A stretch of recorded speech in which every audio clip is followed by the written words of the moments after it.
ಸಚಿವರಾಗಿ thank you ಇಬ್ರು ಮಾತಾಡಿದ್ರಿ ಕಾಮ್ ಡೌನ್ ಸರ್. ಅವ್ರ ಮಾತ್ರ ವಾಯ್ಸ್ ಆನ್ ಏರ್ ಇದೆ. ವಜ್ರದೇಹಿ ಶ್ರೀಗಳದ್ದು ಮಾತ್ರ ವಾಯ್ಸ್ ಆನ್ ಏರ್ ಇದೆ. ವಜ್ರದೇಹಿ ಶ್ರೀಗಳೇ ಒಬ್ಬ ಸಚಿವರಾಗಿ ನಿಮ್ ವಾಯ್ಸ್ ಹೋಗ್ತಿಲ್ಲ ಸರ್, ಕಾಮ್ ಡೌನ್. ನಿಮ್ ವಾಯ್ಸ್ ಹೋಗ್ತಿಲ್ಲ, ಕಾಮ್ ಡೌನ್. ವಜ್ರದೇಹಿ ಶ್ರೀಗಳೇ, ಒಬ್ಬ ಸಚಿವರಾಗಿ ಎಲ್ಲಾ ಪ್ರದೇಶದ ಅಭಿವೃದ್ಧಿಯನ್ನ ನಾವು ಸಮಾನವಾಗಿ ಪ್ರಿಯಾರಿಟಿಯಲ್ಲಿ ಇಟ್ಕೊಳ್ತೀವಿ ಅನ್ನೋದು ಒಪ್ಪೋ ಮಾತು.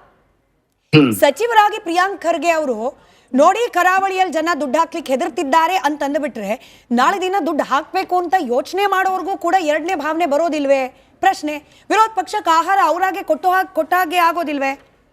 ಪ್ರಸ್ತುತ ಐಟಿ ಹಬ್ ಸಚಿವರಾಗಿ ಅವ್ರು ಮಾಡಬೇಕಾದ್ದು ಜನಸಾಮಾನ್ಯರಲ್ಲಿ ಧೈರ್ಯವನ್ನ ತೋರಿಸಿ ಅಲ್ಲಿಂದ ಸವಲತ್ತುಗಳನ್ನ ಅಲ್ಲಿಂದ ಯೋಜನೆಗಳನ್ನ ತಂದು ಕರಾವಳಿಯನ್ನ ಅಭಿವೃದ್ಧಿಗೆ ಏನಾದ್ರೂ ಇವರು ಐಟಿ ಸೆಲ್ ಅಲ್ಲಿ ತೊಡಗಿಸಿದ್ದಿದ್ರೆ ಅವರ ಮಾತನ್ನು ಒಪ್ಪಿಕೊಳ್ಬಹುದು. ಆದ್ರೆ ಇದೇ ಐಟಿ ಸಚಿವರು ನಮ್ಮ ಕರಾವಳಿಗೆ ಎಷ್ಟು ಸಲ ಬಂದಿದ್ದಾರೆ ಒಂದು ನೋಟ್ ಮಾಡಿದೆ. ಅವರು ಎಷ್ಟು ಸಲ ಬಂದಿದ್ದಾರೆ ಕರಾವಳಿಗೆ, ಏನನ್ನ ನೋಡಿರು ಒಂದ್ ಸಲ ಬಂದಿದ್ದಾರೆ.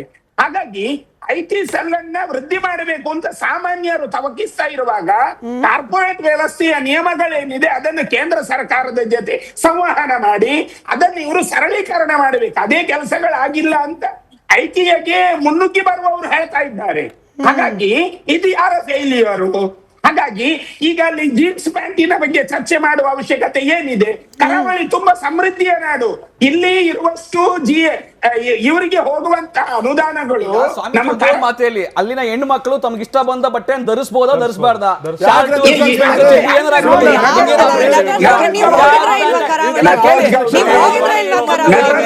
ತಮಗೊಂದು ಮನವಿ ಇದೆ.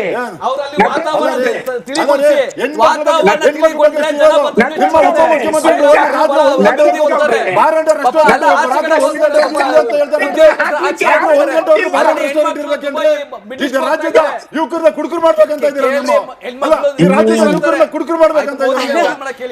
ಒಂದ್ ಕೆಲಸ ಮಾಡೋಣ. ನಾಳೆ ಬೆಳಗ್ಗೆ ನಟರಾಜ್ ಗೌಡ್ರೆ ನಿಮಗೆ ಹಾಗೆ ಪ್ರಿಯಾಂಕ್ ಖರ್ಗೆ ಅವರಿಗೆ ವಿಶೇಷವಾಗಿ ಮಂಗಳೂರಿನ ಮುಖ್ಯ ಬೀದಿಗಳಿಂದ ನೇರ ಪ್ರಸಾರದಲ್ಲಿ ತೋರಿಸೋಣ. ಅಲ್ಲಿ ಹೆಣ್ಮಕ್ಳು ಹೆದರ್ಕೊಂಡು ಏನಾದ್ರೂ ವಿಶೇಷವಾಗಿ ಕ್ಷಮೆ ಇರ್ಲಿ ಏನೋ ಆಗ್ಬಿಡುತ್ತೆ ಜೀನ್ಸ್ ಪ್ಯಾಂಟ್ ಹಾಕೊಂಡು ಓಡಾಡ್ತಿದ್ದಾರೆ ಇಲ್ವಾ ಅಂತ ಹೇಳಿ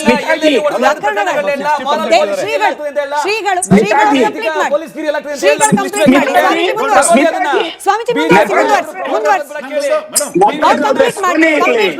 ಅವ್ರದ್ದು ಒಂದು ರಿಯಾಕ್ಷನ್ ಕಂಪ್ಲೀಟ್ ಮಾಡ್ಲಿ ಕೇಳಿಸ್ಕೊಳ್ಳಿ, ಕಂಪ್ಲೀಟ್ ಮಾಡ್ಲಿ.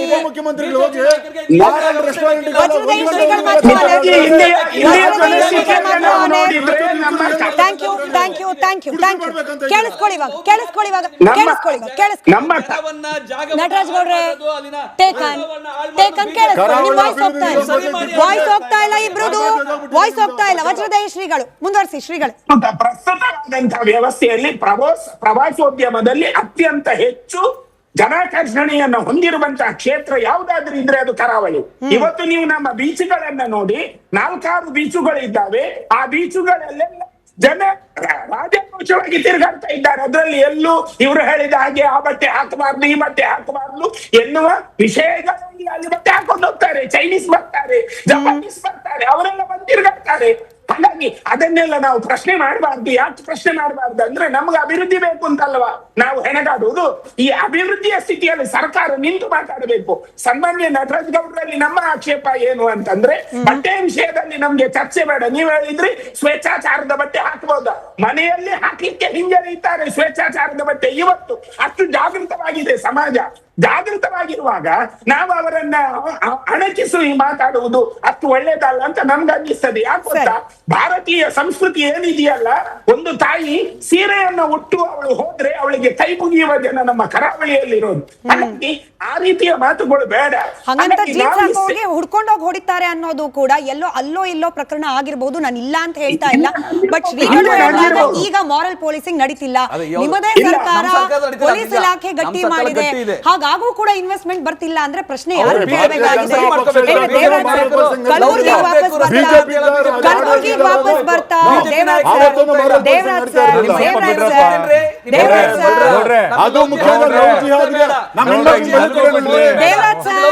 ಸರ್ ಮತ್ತೆ ಲಕ್ಷ್ಮಣ್ ಸರ್ ಮಾತಾಡ್ತಾರೆ. ತುಂಬಾ ಜಗಳ ಆಡಿದ್ರಿ. ವಿಷಯಗಳು ಚರ್ಚೆ ಮಾಡೋಣ. ಇರೋದ್ 3 ನಿಮಿಷ. ಇನ್ನೊಂದು 3 ನಿಮಿಷ ನಟರಾಜ್ ಗೌಡ್ರು ಒಬ್ಬರಾದ್ಮೇಲೆ ಒಬ್ರು, ಶ್ರೀನಿವಾಸ್ ಸರ್ ಒಬ್ಬರಾದ್ಮೇಲೆ ಒಬ್ರು, ದೇವರಾಜ್ ಸರ್ ಸಮಯ. ದೇವರಾಜ್ ಸರ್, ನನಗೆ ಸಿಕ್ಕಿರೋ ಅಂಕಿಅಂಶದ ಪ್ರಕಾರ 2002ರಿಂದ 2023 ಈ ನಂಬರ್ ಓದ್ಲಿಕ್ಕೂ ಕೂಡ ಸ್ವಲ್ಪ ಟೈಮ್ ಬೇಕಾಗುತ್ತೆ ಸರ್. 4,34,53,000 ಸಮಥಿಂಗ್, ಅಂದ್ರೆ ಸರಿಸುಮಾರು ಕೋಟಿಗಳ ಲೆಕ್ಕದಲ್ಲಿ ಹಣ ಈ ಕಲ್ಯಾಣ ಕರ್ನಾಟಕ ಅಭಿವೃದ್ಧಿಗೆ ಅಂತ ಹೇಳೇನೆ ಇನ್ವೆಸ್ಟ್ ಆಗಿದೆ. ಈಗಲೂ ಕೂಡ ಪ್ರತಿ ಬಜೆಟ್ ನಲ್ಲೂ 5,000 ಕೋಟಿ ಜಪ ಕೇಳ್ತಾನೆ ಇದ್ದೀವಿ. ನಿಜವಾಗ್ಲೂ ಅಭಿವೃದ್ಧಿ ಅನ್ನೋದಾಗಿದ್ದಿದ್ರೆ ಯಾಕೆ ಹಿಂದುಳಿದ ತಾಲೂಕುಗಳ ಪಟ್ಟಿಯಲ್ಲಿ ಕಲಬುರಗಿ ಮೊದಲ ಸ್ಥಾನದಲ್ಲಿ ನಿಲ್ತಿತ್ತು? ಈ ವಿಷಯದ ಬಗ್ಗೆ ಸದನದಲ್ಲಿ ಸನ್ಮಾನ್ಯ ದತ್ ಅವರು ಬಹಳಷ್ಟು ಸ್ಪಷ್ಟವಾಗಿ ಈ ಹಿಂದೆ ನಮ್ಮ ಪಕ್ಷದ ವತಿಯಿಂದ ಬಹಳ ಸೊಗಸಾಗಿ ಮಾತನಾಡಿದ್ರು. ಅಭಿವೃದ್ಧಿ ಇವತ್ತಿನ ದಿವಸ ಕಲ್ಯಾಣ ಕರ್ನಾಟಕ ಇರ್ಬೋದು, ಉತ್ತರ ಕರ್ನಾಟಕ ಭಾಗ ಇರ್ಬೋದು, ಅಷ್ಟೊಂದು ಮಟ್ಟಿಗೆ ಅನುದಾನವನ್ನು ಕೊಟ್ಟರು ಸಹ ಯಾಕೆ ಅಭಿವೃದ್ಧಿ ಆಯ್ತಿಲ್ಲ ಅನ್ನೋದ್ರ ಬಗ್ಗೆ ಆತ್ಮಾವಲೋಕನವನ್ನು ಮಾಡ್ಕೊಂಡಿದ್ದಾರೆ ಮಾತನಾಡಿದ್ರೆ ಶ್ರೀಯುತ ಲಕ್ಷ್ಮಣ್ ಅವರಿಂದ ನಾನು ಅದನ್ನು ಎಕ್ಸ್ಪೆಕ್ಟ್ ಮಾಡಿದ್ದೆ. ಯಾಕಂತಂದ್ರೆ ಲಕ್ಷಾಂತರ ರೂಪಾಯಿ ಇವತ್ತು ಅನುದಾನ ಇವತ್ತಿನ ದಿವಸ ಆ ಕಡೆ ಹೋಗ್ತಿದೆ, ಆದ್ರೂ ಸಹ ಅದು ವ್ಯವಸ್ಥಿತವಾದ ರೀತಿ ಆಗ್ತಿದ್ದಿಲ್ಲ. ಒಂದೇ ಒಂದು ಉದಾಹರಣೆ ನಿಮ್ಗೆ ಕೊಡ್ತೀನಿ. ಎಂ ಬಿ ಪಾಟೀಲ್ರು ದಿನಾಂಕ 12/11/25 ಒಂದು ಪತ್ರ ಬರೀತಾರೆ. ಯಾರಿಗೆ? ಶ್ರೀಯುತ ಪ್ರಿಯಾಂಕ ಖರ್ಗೆ ಅವರಿಗೆ ಮತ್ತು ಕಲ್ಯಾಣ ಕರ್ನಾಟಕ ಭಾಗದ ಅವರಿಗೆ ವತಿಯಿಂದ ಸನ್ಮಾನ್ಯ ಮುಖ್ಯಮಂತ್ರಿಗಳಿಗೆ ಒಂದು ಪತ್ರ ಬರೀತಾರೆ. ಸ್ವಾಮಿ, ನಮ್ಮ ಭಾಗದಲ್ಲಿ ಇವತ್ತಿನ ದಿವಸ ಶಾಲೆಗಳಿಗೆ ಹೋಗ್ಲಿಕ್ಕೆ, ವಸತಿ ಹಾಸ್ಟೆಲ್ಗಳಿಗೆ ಹೋಗ್ಲಿಕ್ಕೆ ಮಕ್ಕಳುಗಳು ಬಹಳಷ್ಟು ಪರಿತಪಿಸ್ತಾವ್ರೆ. ನಮ್ಮ ಭಾಗಕ್ಕೆ ಕೆಲವು ಬಸ್ಗಳಾರು ಕೊಡಿ ದಯಮಾಡಿ. ಕೇಳ್ತೀನಿ ಗೌಡ್ರೆ, ನಾನು ಹೇಳ್ತೀನಿ, ಕಂಪ್ಲೀಟ್ ಮಾಡ್ತೀನಿ, ಅಲ್ಲಿಗೆ ಬರ್ತಿದ್ದೀನಿ. ನೀವು ಹೇಳಿದ್ರಲ್ಲ 3,900 ಅಲ್ಲ, ಅವ್ರು ಅಷ್ಟು ಕೇಳ್ತಿದ್ದಿಲ್ಲ, ಕೇವಲ 200 ಬಸ್ ಕೊಡಿ ಸಾಕು. ಇಲ್ಲ, ಕಂಪ್ಲೀಟ್ ಮಾಡ್ತೀನಿ ಗೌಡ್ರೆ, ದಯವಿಟ್ಟು ನಾನು ಮಾಡಲೇ ಇಲ್ಲ ಇಂಟರ್ಫರೆನ್ಸ್. ನಾನು ಇಲ್ಲಿದೆ ಕೊಡ್ತೀನಿ. ಅದು ಅಲ್ಲಲ್ಲ, ಈಗ ಬರ್ದಿರೋ ಪತ್ರ ನಾನು ಹೇಳ್ತಿರ್ತಕ್ಕಂಥದ್ದು. ಅಂತಹ ಒಂದು ದಯಾನೀಯ ಸ್ಥಿತಿನಲ್ಲಿ ನೋಡಿ ಇವತ್ತಿನ ದಿವಸ ಕಲ್ಯಾಣ ಕರ್ನಾಟಕ ಭಾಗ ಇದೆ. ಅದಕ್ಕೆ ಕಾರಣಯಾದಂಥವ್ರು ಯಾರು? ಇವತ್ತಿನ ದಿವಸ ಇವರು ಇಷ್ಟೆಲ್ಲ ಹೇಳ್ತಾರಲ್ವಾ, ಸರಿಸುಮಾರು ಇವತ್ತಿನ ದಿವಸ ಶ್ರೀಯುತ ಖರ್ಗೆ ಅವರ ಮನತಂದವರು 40 ವರ್ಷ ಆಳ್ವಿಕೆ ಮಾಡಿದ್ದಾರೆ. 10 ವರ್ಷದ ಹಿಂದೆಗಡೆ ಇವತ್ತು 371J ಬಂದಿದೆ. 371J ಬಂದ್ರೂ ಸಹ ಇವತ್ತಿಗೆ ಆಸ್ ಆನ್ ಡೇಟ್ಗೆ 21,381 ಶಿಕ್ಷಕರ ಹುದ್ದೆಗಳು ಇವತ್ತಿನ ದಿವಸ ಅಲ್ಲಿ ಖಾಲಿ ಇವೆ, ತುಂಬಕ್ಕಾಗಿದ್ದಿಲ್ಲ. ಇವತ್ತು ಕೇವಲ ಈ ಅವಧಿಯಲ್ಲಿ 3 ವರ್ಷದಲ್ಲಿ ತುಂಬಲಿಕ್ಕಾಗಿರೋದು 5,400 ಹುದ್ದೆಗಳು ಮಾತ್ರ. ಲಕ್ಷ್ಮಣ್ ಅವರು ಯಾಕೆ ಅದನ್ನು ಬಾಯಿ ಬಿಡಲಿಲ್ಲ ಅಂತ ನನಗೆ ಅರ್ಥವಾಗ್ತಿದ್ದಿಲ್ಲ. ಇವತ್ತಲ್ಲಿರ್ತಕ್ಕಂಥದ್ದು ಸರಿಸುಮಾರು 40,000ಕ್ಕೂ ಅತಿ ಹೆಚ್ಚಿನ ಹುದ್ದೆಗಳನ್ನು ನಾವು ಭರ್ತಿ ಮಾಡಬೇಕಾಗಿದೆ. ಬೇರೆ ಬೇರೆ ಇಲಾಖೆಗಳೆಲ್ಲ ತಗೊಂಡ್ರೆ 40,000ಕ್ಕೂ ಹೆಚ್ಚಿಗೆ ಬರುತ್ತೆ. ಸರ್ಕಾರದಲ್ಲಿ ಯಾವುದೇ ಕಾರಣಕ್ಕೂ ಈ ಒಂದು 3 ವರ್ಷದ ಅವಧಿಯಲ್ಲಿ ಕೇವಲ 5,000 ಚಿಲ್ಲರೆ ಅಷ್ಟೇ. ಶಿಕ್ಷಣ ಕ್ಷೇತ್ರದಲ್ಲಿ ಇಷ್ಟೊಂದಿದೆ. ಯಾದಗಿರಿನಲ್ಲಿ ನಮ್ಮ ಶರಣಗೌಡ ಪಾಟೀಲ್ ಮೊನ್ನೆ ಇದು ಸದನದಲ್ಲಿ ಮಾತನಾಡ್ತಾ ಅಂಗಲಾಚಿ ಬೇಡ್ಕೋತಾರೆ, ದಯವಿಟ್ಟು ನಮ್ಮ ಒಂದು ತಾಲೂಕಿಗೆ, ನನ್ನ ಕ್ಷೇತ್ರಕ್ಕೆ ಒಂದು ಆಸ್ಪತ್ರೆ ಮಂಜೂರು ಮಾಡಿ, ಹೆಣ್ಣು ಮಕ್ಕಳುಗಳು ಸಾಯ್ತಿದ್ದಾರೆ ಅಂತ. ಕಲ್ಯಾಣ ಕರ್ನಾಟಕ ಭಾಗದಲ್ಲೇ ಇವತ್ತಿನ ದಿವಸ ಬಾಣಂತಿಯರು ಸತ್ತಿದ್ದು, ಶಿಶುಗಳು ಮರಣ ಆಗಿರತಕ್ಕಂಥದ್ದು ಅತಿ ಹೈಯೆಸ್ಟ್ ಎಲ್ಲಿ ಅಂತಂದ್ರೆ ಕಲ್ಯಾಣ ಕರ್ನಾಟಕ ಭಾಗದಲ್ಲಿ. ಇವತ್ತು ಬಳ್ಳಾರಿನಲ್ಲಿ ಆದಂಥ ಘಟನೆ ದೇಶದ ಯಾವುದೇ ಭಾಗದಲ್ಲಾಗಲಿಲ್ಲ. ಸನ್ಮಾನ್ಯ ಖರ್ಗೆ ಇವರಿಗೆ, ಪ್ರಿಯಾಂಕ ಖರ್ಗೆ ಅವರಿಗೆ ಅಟ್ಲೀಸ್ಟ್ ಅದು ಕಣ್ಣು ತೆರೆಸಲ್ವ ಅವರಿಗೆ? ಇಂತಹ ಒಂದು ಘಟನೆಗಳು ಬೀದರು ತಗೊಂಡು, ನೀವು ಯಾವ್ದಾದ್ರು ತಗೊಳ್ಳಿ, ನೀವು ಯಾದಗಿರಿ ತಗೊಳ್ಳಿ, ಕೊಪ್ಪಳ ತಗೊಳ್ಳಿ, ಎಲ್ಲವೂ ತಗೊಂಡ್ರೆ ಯಾವ ಸೂಚ್ಯಂಕದಲ್ಲಿ ಇವತ್ತಿನ ದಿವಸ ಬೇರೆ ಭಾಗ, ಕರ್ನಾಟಕದ ಬೇರೆ ಭಾಗಗಳಿಗೆ ಸ್ಪರ್ಧೆಯನ್ನು ಕೊಡ್ಲಿಕ್ಕೆ ಸಾಧ್ಯತೆ ಇದೆ? ಕ್ಲೋಸಿಂಗ್ ರಿಮಾರ್ಕ್ ನೀವೇ ಕೊಡಿ ಲಕ್ಷ್ಮಣ್ ಸರ್. ಸರಿಸುಮಾರು 20 ವರ್ಷದಲ್ಲಿ ನನ್ನ ಲೆಕ್ಕ ಕರೆಕ್ಟ್ ಇದ್ರೆ 35,380 ಕೋಟಿ ರೂಪಾಯಿಗಳನ್ನ ಕಲ್ಯಾಣ ಕರ್ನಾಟಕ ಅಭಿವೃದ್ಧಿಗೆ ಅಂತ ಹೇಳೇನೆ ಸರ್ಕಾರ ಮೀಸಲಿಟ್ಟಿರೋದು. ನಿಜವಾಗ್ಲೂ ಆ ಪ್ರಮಾಣದ ಹಣದ ಅಭಿವೃದ್ಧಿ ಆಗಿದೆಯಾ? ಆನ್ ಗ್ರೌಂಡ್ ಕಾಣೋಕ್ ಸಿಗ್ತಾ ಇದೆಯಾ ಅಂತ ವಾಸ್ತವ ಮಾತನಾಡ್ತೀರಿ ಅನ್ನೋ ಭರವಸೆ ಮೇಲೆ ಪ್ರಶ್ನೆ ಕೇಳ್ತಾ ಇದ್ದೀನಿ.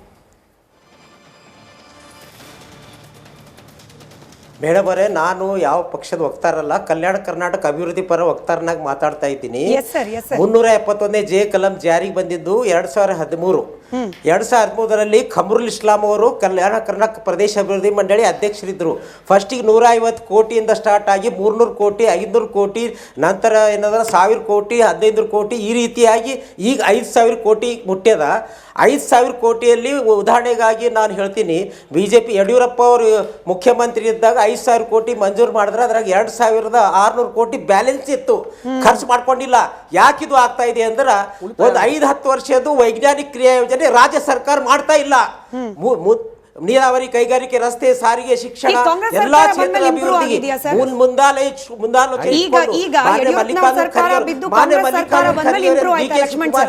ಹೇಳಿದಾರ.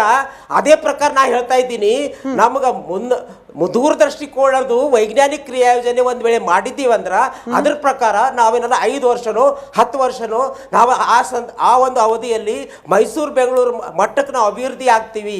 ಆ ದೃಷ್ಟಿಯಿಂದ ನಾವು ಇವತ್ತಿನ ದಿವಸ ನಮ್ಮ ಕಲ್ಯಾಣ ಕರ್ನಾಟಕ ಏನದಲ್ಲ ರೈಲ್ವೆ ಡಿವಿಷನ್ ಬೇಕು ಅಂದ್ರೆ ಆಗ್ತಾ ಇಲ್ಲ. 3 ವರ್ಷ ಆಯ್ತು ಏಮ್ಸ್ ಬೇಕಂತ ನಾವು ಹೋರಾಟ ಮಾಡ್ತಾ ಇದ್ದೀವಿ, ಕೇಂದ್ರ ಸರ್ಕಾರ ಕೊಡ್ತಾ ಇಲ್ಲ.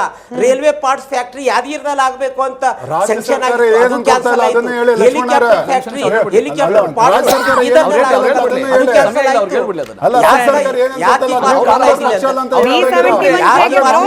ಬಿಜೆಪಿ ಅನ್ನೋ ಆರೋಪ ಇದೆ ಸರ್. ಕೇಂದ್ರದಲ್ಲಿದ್ದ ಬಿಜೆಪಿ ಸರ್ಕಾರ 371 ಜೆಗೆನೆ ವಿರೋಧ ಮಾಡ್ಕೊಂಡು ಆರೋಪ ಇದೆ. ಅವ್ರು ಹೇಳ್ತಿದ್ದಾರೆ ಕಡೆ 30 ಸೆಕೆಂಡ್ ಇದೆ ನಟರಾಜ್ ಗೌಡ್ರೆ ಪ್ರಾದೇಶಿಕ ಇರೋ ವಾಸ್ತವವನ್ನು ಅವ್ರು ಹೇಳಿದ್ರು. ನೀವು ಹೇಳಿದ್ರಿ ಯಾವುದೇ ಪಕ್ಷದವರಲ್ಲ, ಅವ್ರು ಯಾವುದೇ ಪಕ್ಷದವರಲ್ಲ. ನನಗೆ ಪ್ರಾದೇಶಿಕ ಅಸಮತೋಲನೆಯನ್ನ ತೊಡೆದುಹಾಕಬೇಕಾದ ಸರ್ಕಾರದ ಜವಾಬ್ದಾರಿ ನಟರಾಜ್ ಗೌಡ್ರು. ಕರಾವಳಿನೋ ಕಲಬುರಗಿನೋ ಸಮಾನವಾದ ಅಭಿವೃದ್ಧಿ ಆಗ್ಬೇಕು. ಕಲಬುರಗಿ ಒಂದರಲ್ಲೇ 1,000 ಕೋಟಿ ರೂಪಾಯಿನಲ್ಲಿ ಕಲ್ಯಾಣ ಪಥ ಅಂತ 1,150 ಕಿಲೋಮೀಟರ್ ರಸ್ತೆಗಳ ಡಾಂಬರೀಕರಣ ಆಗಿ ಅಭಿವೃದ್ಧಿ ಆಗಿದೆ. ಇದು ಬಿಜೆಪಿ ನಾಯಕರಿಗೆ ಗೊತ್ತಿಲ್ಲ. ಪೆರಿಫೆರಲ್ ರಿಂಗ್ ರಸ್ತೆ ಆಗಿದೆ ಕಲಬುರಗಿ ಸಿಟಿನಲ್ಲಿ, ಗೊತ್ತಿಲ್ಲ ಇವರು ಬಿಜೆಪಿ ಅವರಿಗೆ. 24/7 ಕುಡಿಯೋ ನೀರು ಸಿಗುತ್ತೆ ಕಲಬುರಗಿ ಸಿಟಿನಲ್ಲಿ. 24/7 ಕುಡಿಯೋ ನೀರು ಸಿಗುತ್ತೆ. ಕರ್ನಾಟಕದಲ್ಲಿ ಕಲಬುರಗಿಯಲ್ಲಿ ಜಯದೇವ ಆಸ್ಪತ್ರೆ, ಇಂದಿರಾ ಗಾಂಧಿ ಮಕ್ಕಳ ಆಸ್ಪತ್ರೆ, ಅಲ್ಲ ಜಿಡಿಡಿಸಿ ಕೌಶಲ್ಯ ಅಭಿವೃದ್ಧಿ, ವಿಭಾಷಾ ಬೋಧನೆ ಕಲಬುರಗಿಯಲ್ಲಿ ವಿಭಾಷಾ ಬೋಧನೆ ವಿಭಾಷಾ ಬೋಧನೆ ನಿಮ್ಮ ಎಂಪಿಗಳ ಸಹಾಯದಿಂದ ಬಿಜೆಪಿ ಎಂಪಿಗಳ ಸಹಾಯದಿಂದ ಕರಾವಳಿಯಲ್ಲಿ ಮತ್ತಷ್ಟು ಐಟಿ ಹಾಗೆ ಇನ್ವೆಸ್ಟ್ಮೆಂಟ್ ಹಾಗೆ ಕಾಂಗ್ರೆಸ್ ಸರ್ಕಾರದ ಪ್ರತಿನಿಧಿಗಳ ಕಡೆಯಿಂದ ಕಲಬುರಗಿ ಸೇರಿದಂತೆ ಕಲ್ಯಾಣ ಕರ್ನಾಟಕದ 59 ಅತ್ಯಂತ ಹಿಂದುಳಿದ ತಾಲೂಕು